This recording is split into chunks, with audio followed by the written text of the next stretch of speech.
When you overthink, you are actually afraid of the outcome.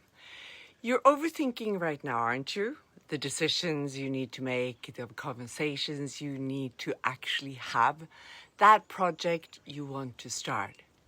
You're running through every single scenario, analyzing every angle, trying to predict every outcome. And you think that's being smart?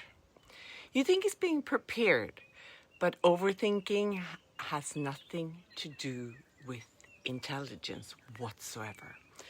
What if overthinking is just fear, just up as you producing something? I almost overthought my way out of starting my own business, my first one. I stood at the edge of an opportunity that would change my life completely, and my mind gave me 1,000 reasons to wait, to plan more, to be actually ready. But this taught me a valuable lesson. Overthinking doesn't prepare you for the future. It just keeps you trapped in an imaginary one. So here's what it's really about. The overthinking really is why it's based on trying to control a future you can't predict. None of us can. And the exact moment that I broke free from it. The truth about overthinking, it's worry about a future that doesn't exist yet. A future none of us can predict, a future none of us can control. And this is one of the most dangerous habits for founders, leaders, and entrepreneurs, and you. Because overthinking doesn't just waste time, it stagnates your ability to create. Your mind wants to keep you safe. That's its job. So when you're about to do something uncertain, start a business, have a difficult conversation, make a bold move, your mind creates a spin cycle of worry. What if it fails? What if people judge you? What if you're not ready? And these questions feel productive. They feel like problem solving, but they're not. They're just your mind trying to keep you in a comfortable zone. Because in your comfort zone, nothing happens. But also, nothing good happens. Nothing new happens. Nothing grows. And over time, this creates 3 specific problems. First, it kills your creativity because creativity requires experimentation, not prediction. Second, it generates massive stress. All that mental spinning creates cortisol, which literally damages your body and mind. Third, it erodes your courage. The more you overthink, the less you trust yourself to handle uncertainty. And that's the trap. You overthink to feel safe, but overthinking makes you less capable of handling the very uncertainty you're trying to avoid. So let me tell you about the moment I almost let everything destroy my future. I was in my 20s, attending a personal development course in London. The instructor was a woman who'd built a successful training business and written several books. At the end of the course, she pulled me aside and said, "Annette, you should go home and start teaching this. Just announce a course. People will come. That's how you start." And I froze. My mind immediately started spinning. How will I make this work? How will I get people to come? How will I make money? I don't have a business background. I don't have credentials. I don't have the experience. It was an endless loop of what ifs, and this made it even scarier. I wasn't someone who could work at 9-to-5 jobs. I never had it. This business had to work. It was vital. It was going to be my livelihood. So the stakes felt massive, and my mind used that to justify the overthinking. You need to plan this carefully. You need to be prepared. You need to know exactly how this will work before you start. But I saw I needed to change my mindset. I could spend months trying to predict the future, or I could just start and solve the problem as they came. Because we don't know anything about tomorrow. The what ifs don't even exist yet, and we can't answer them by thinking, only by doing. So I jumped. I dared to jump. I announced the course I had no business plan, no marketing strategy, no safety net. And the second I took action, the second I committed to it, the overthinking stopped. Fascinating, huh? Not forever, of course, but in that moment, it disappeared because I was no longer imagining the future. I was creating it. That was my wake-up call. Overthinking stops the second you start doing.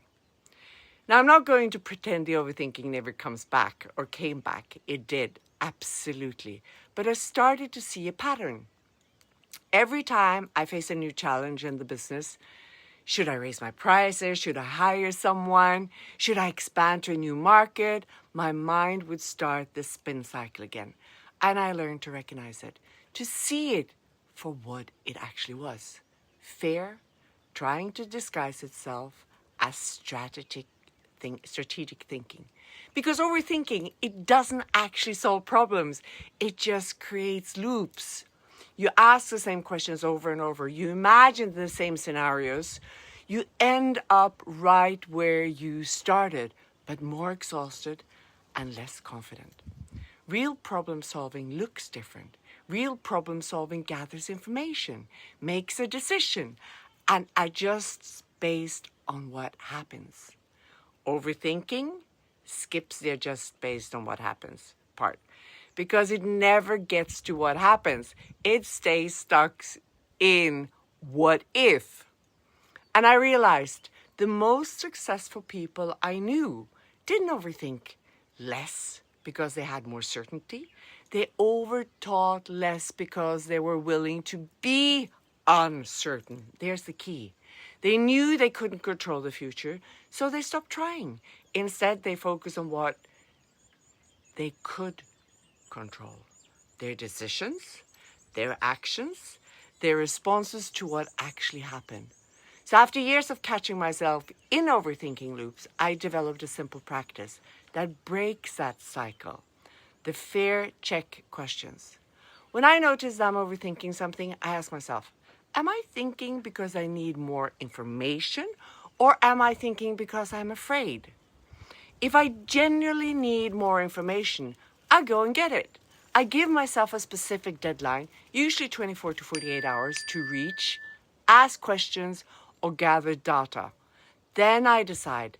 But 90% of the time, I don't need more information. I'm just simply afraid. Afraid of failure, afraid of judgment, afraid of making the wrong choice, afraid of not being good enough. And once I see that clearly, once I name the fear, it loses some of its power. Then I use the second part of the framework, the 24-hour action rule. Instead of trying to think my way to certainty, I give myself 24 hours to take one small action towards the thing I'm overthinking. Not the perfect action, not the complete action, just one step. If I'm overthinking a price change, I send one email to a trusted client asking their perspective.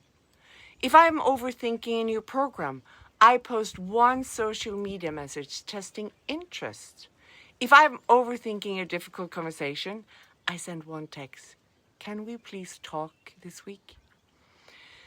Small action breaks the overthinking pattern because action generates real information, and real information replaces imaginary fears.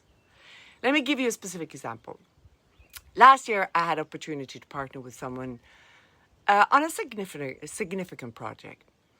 It would expand my business, but also require significant time and energy. My mind immediately started spinning. What if it doesn't work? What if we don't work well together? What if I commit and then I regret it? Old me would have spent weeks analyzing this, creating pros and cons lists, imagining every possible scenario. New me used the framework. Question: am I afraid, or do I need more information? Answer: I'm afraid. I have enough information to make a decision. Action: I schedule a single 30-minute conversation with a potential partner to discuss expectations.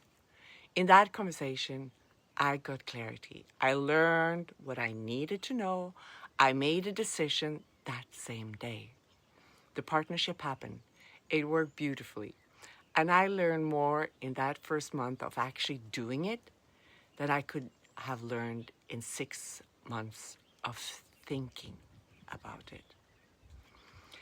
This is important to understand. Choosing action over overthinking means getting uncomfortable with not knowing. And your mind will resist it. I promise you. It will tell you that you need to think more, plan more, prepare more. It will say you're being irresponsible. You're being reckless. You're not ready. You have to recognize that voice as fear, not as wisdom. Because real wisdom knows you can't eliminate uncertainty by thinking about it. You can only navigate uncertainty by moving through it. Your comfort zone isn't actually comfortable. It's just familiar. And growth, real growth, happens when you're willing to step into the unfamiliar. To dare to fail. To dare to be imperfect. To dare to not have all the answers. That's where creativity lives. That's where courage lives. That's where your authentic self lives. Not in the safety of your overthinking mind, but in the messy reality of actually trying. So where are you overthinking right now? What decisions are you analyzing to death? What opportunity are you talking yourself out of? What action are you avoiding by staying in your head? This is what you can do this week. 1, catch yourself overthinking. Just notice when the spin cycle starts. 2, ask the first check question. Am I thinking because I need more information? Or am I thinking because I'm afraid? 3, if it's fear, use the 24-hour action rule. Take one small step within the first 24 hours. That's it. Don't try to eliminate overthinking forever. Just notice it once. Question it once. Act once. Because movement breaks the loop. Action creates clarity. Doing beats thinking. I almost overthought my way out of the business. That changed my life. Don't let overthinking steal your opportunities the way it almost stole mine. You already have what you need. You just need to stop overthinking long enough to use it. The creativity, courage, and freedom you're looking for, they're on the other side of action, actually. So what are you going to do today? If this resonated, subscribe.